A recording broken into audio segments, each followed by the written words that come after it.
Now, before any of the residents of these cities freak out, I want to clear that I'm not saying these cities themselves are weird, or that the people in the cities are weird.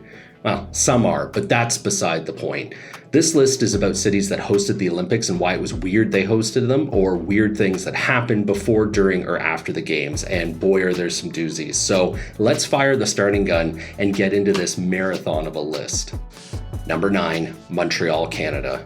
This one is tough to put on the list because I'm Canadian, but for real, the 1976 Olympics in Montreal had some serious weirdness. The mayor of Montreal at the time was this guy named Jean Drapeau. He was the kind of big city mayor you'd associate with places like Chicago or New York, like bossing people around, getting his way and wielding this big French stick. So when the Olympics rolled around and he needed to build stuff, he said, "Get me the guy who designs cathedrals." And I mean, literally, that's what he went and did.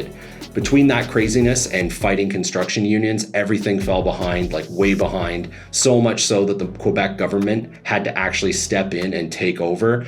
The main Olympic stadium was so far behind that not only was it not completed on time for the games, but the roof materials sat in a warehouse in Marseille, France until 1982, 6 years after the games concluded. And even then, it's dumb, it looks ugly, this is ridiculous. Numbers 7 and 8, Melbourne, Australia, and Stockholm, Sweden. Wait, 2 cities for a single Olympic Games?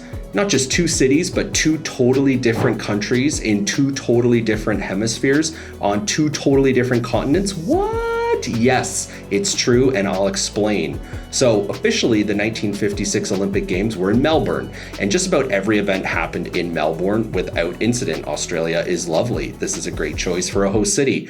But as you perhaps know, either from your own learning, your own travels, or from The Simpsons, Australia has very strict laws around the importation of flora and fauna and animals entering the country. And because of that, horses were not allowed to come into Australia, meaning that the equestrian events were SOL, they were out of luck. So what to do? Well, let's host them in Stockholm, half a world away. Why not? And so they did. Obviously, the International Olympic Committee was not aware of these laws when they picked Melbourne, which falls under the no freaking kidding category. Such idiots.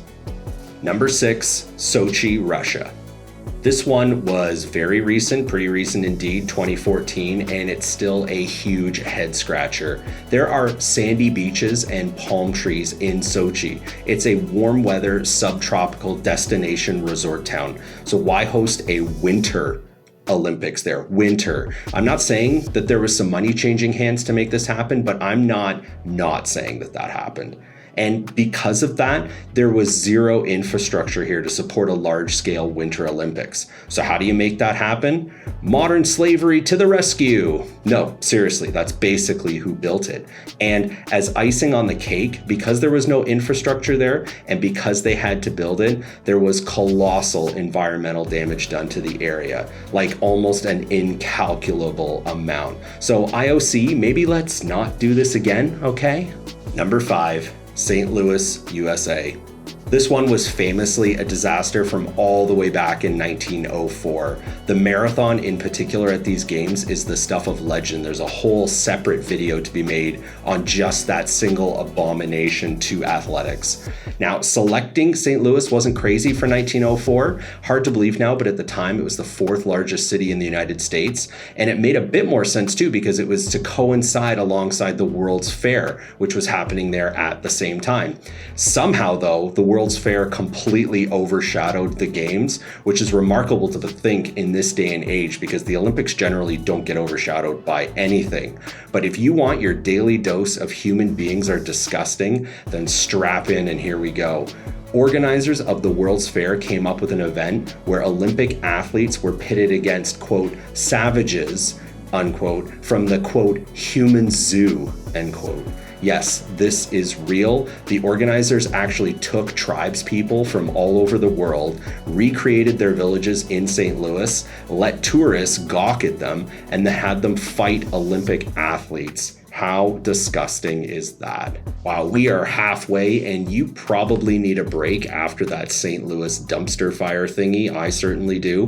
While we're taking a pause and catching our breath, I'd love it if you'd consider liking the video and subscribing to the channel. Please, I promise it won't all be like St. Louis. I mean it. Number 4, Helsinki, Finland.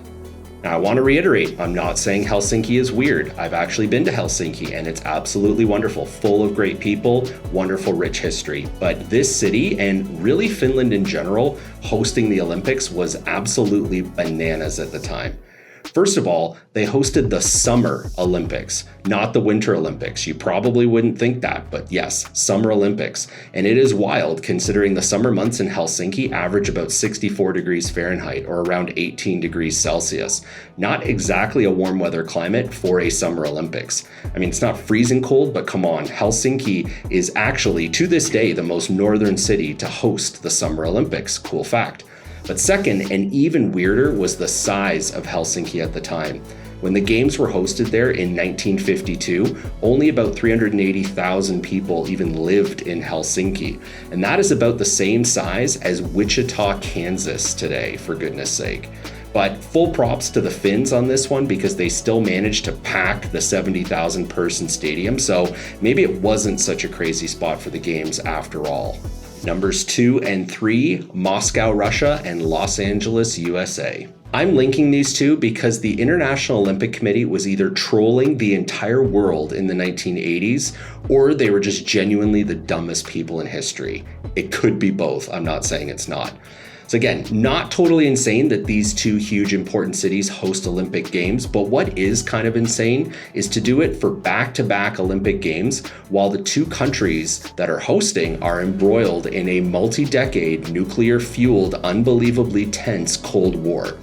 Obviously, these two nations did not exactly get along or see eye to eye on a bunch of issues, and then it got worse when the Soviet Union invaded Afghanistan. So America and a bunch of its allies boycotted the 1980 Games in Moscow, and then because they were all PO'd, the Soviet Union and its allies boycotted the 1984 Games in LA. And I don't know, is that what the IOC wanted? Maybe, who knows with these jokers, but regardless, the level of athletic competition was meaningfully lower at both Olympics because so many athletes were missing. So really we all kind of lost out on this one.